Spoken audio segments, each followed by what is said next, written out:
Seja muito bem-vindo mais uma vez aos nossos estudos. Hoje nós daremos continuidade ao capítulo 10 de Mateus, cujos os títulos nós estamos dando de instruções aos discípulos. Então, no estudo anterior nós abordamos a parte das instruções, que estão no versículo 5 a 15, de Jesus aos apóstolos para transmitir a boa nova ou o evangelho na pregação. Nesse segundo estudo nós falaremos sobre os versículos de 16 a 23, em que Jesus avisa aos seus seguidores as dificuldades, os obstáculos que eles terão nessa jornada.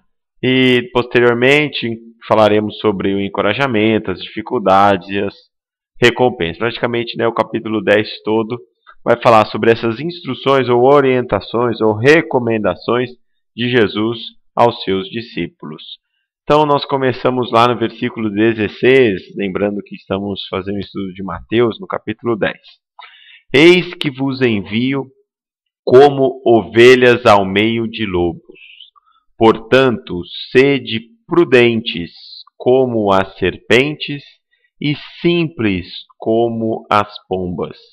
Então Jesus sabia que os seus discípulos encontrariam dificuldades, encontrariam pessoas que, buscando fazer com que seus desejos fossem saciados, as pessoas buscando saciar os seus desejos, elas poderiam agir de forma egoísta, poderiam passar por cima dos outros, poderiam matar os seus seguidores, os seus discípulos. Então ele usa a figura do lobo e da ovelha, que o lobo, com aquela vontade que ele tem com os seus instintos, a fome, o seu desejo, e a ovelha como sendo um animal bastante brando, pacífico.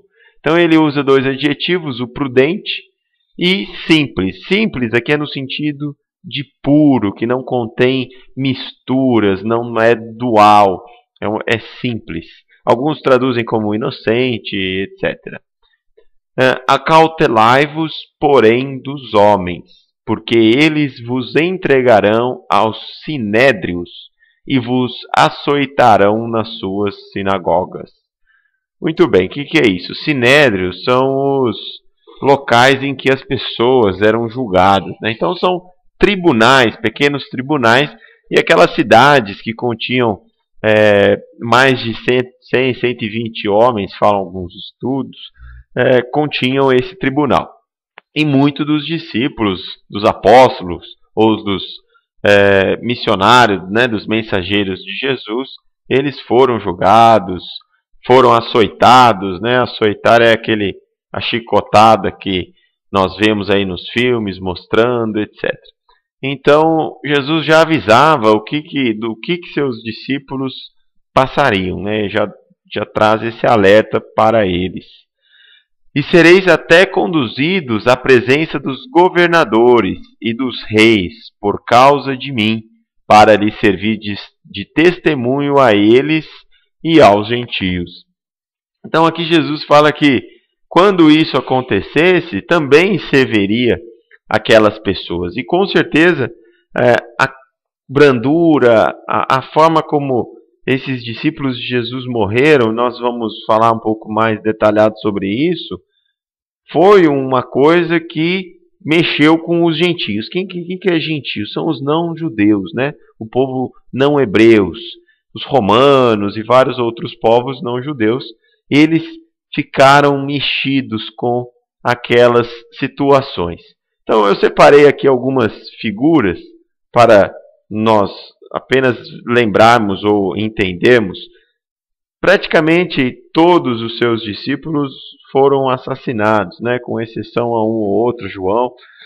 Mas nós temos, por exemplo, Tiago, no cristianismo primitivo, os cristãos eram colocados dentro lá do Coliseu romano, e se soltavam os leões para devorá-los, e o povo cantava, orava, e isso com certeza mexeu muito com aquele povo. Então aqui nós temos várias, Pedro, né, falam que tenha sido, ele foi crucificado de ponta cabeça, etc. Então Jesus já avisava dessas dificuldades que eles encontrariam na divulgação da Boa Nova. E aí ele continua, né? Mas quando vos entregarem, não vos inquieteis, no sentido de ficar preocupado, angustiado, como ou o que haveis de falar, porque naquela mesma hora vos será dado o que haveis de dizer. Então ele está falando aqui que não precisavam se preocupar com o que falar naqueles momentos, quando estiverem na presença dos governadores ou nos sinédrios, que eles saberiam o que dizer. Daí ele explica, porque não sois vós quem falará, mas o Espírito de vosso Pai que fala em vós. E aí é interessante, porque nós temos, né, os vários relatos, por exemplo, tem o Pentecostes, em que o Espírito Santo, ou alguns veem como os Santos Espíritos, que os discípulos conseguiam falar até mesmo em línguas que não conheciam. Nós temos o caso também de Joana d'Arc discutindo, de Paulo, né, e vários outros que recebem essa intuição do que falar, como falar, e que Jesus nos traz também esse ponto muito interessante nessa passagem. E aí ele começa a falar um pouco sobre a questão dos obstáculos mais próximos, dos obstáculos dentro até mesmo da nossa própria casa. E o irmão entregará à morte o irmão, e o pai o filho, e os filhos se levantarão contra os pais e os matarão. Realmente, isso aqui aconteceu, né? Nós tivemos, muito provavelmente, diversos conflitos nas famílias, porque os cristãos eram perseguidos, e aí depois a situação muda lá em Roma, e infelizmente até hoje nós temos algumas perseguições, né, em alguns países. Mas o que nós podemos aplicar ainda é que às vezes nós devemos ter esse cuidado, que pode ser que até mesmo os nossos familiares possam nos atrapalhar, ou nós podemos permitir que eles nos atrapalhem na nossa busca da transformação, na busca do Evangelho, até mesmo na divulgação do Evangelho. Então é apenas um alerta, embora hoje essas coisas aqui já não seja tão comum em nossos dias. E odiados de todos sereis por causa do meu nome, mas aquele que perseverar até o fim, esse será salvo.